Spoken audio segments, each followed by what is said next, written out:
حضرت یوسف علیہ السلام کے بھائی ان سے بہت نفرت کرتے تھے، کیونکہ ان کے ابا حضرت یعقوب علیہ السلام حضرت یوسف علیہ السلام سے بہت محبت کرتے تھے، تو ان کے بھائیوں کو تکلیف ہوتی تھی کہ ابا اس سے بہت محبت کرتے اور ہم سے محبت نہیں کرتے، تو حضرت یوسف علیہ السلام کو گھمانے کے بہانے جنگل میں لے کر گئے، اور جنگل میں دوستو کنویں کے اندر پھینک دیا ان کے بھائیوں نے، اور کیا کہا گھر آ کر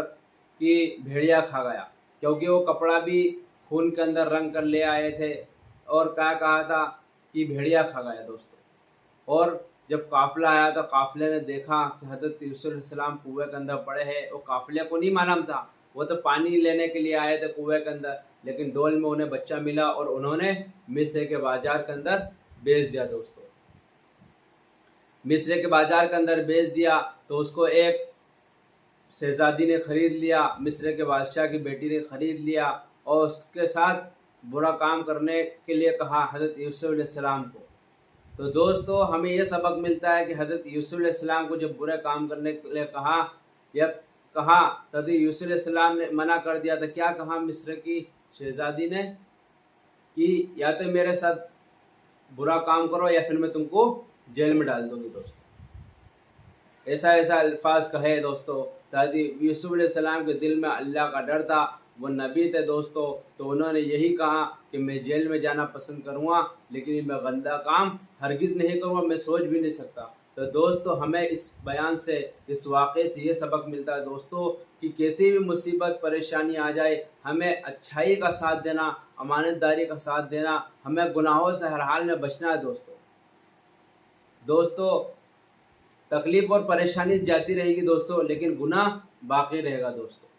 تو ہمیں یہی سبق ملتا ہے کہ ہمیشہ سچائی اور امانت داری کا ساتھ دے، اور نیکی کے کاموں پر چلے، اچھائی کے کاموں پر چلے، اچھا کام کرے اور گناہوں سے بچتے چلے۔ تو پھر ملتے ہیں اگلی ویڈیو میں، تو دوستو اس بیان کو اپنے دوستوں کے ساتھ بھی شیئر کرنا، تاکہ وہ بھی اس بیان کو سنے تو اس کے اوپر عمل کرے، تاکہ وہ عمل کریں گے تو اس کا ثواب آپ کو بھی ملے گا دوستو۔ تو زیادہ سے زیادہ ویڈیو کو شیئر کرے اور ویڈیو کو لائک کرے، اور چینل پر پہلی بار آئے تو چینل کو سبسکرائب کرے۔ پھر ملتے ہیں اگلی ویڈیو میں، اپنا خیال رکھنا، ہمیں دعاؤں میں یاد رکھنا۔ السلام علیکم ورحمۃ اللہ وبرکاتہ۔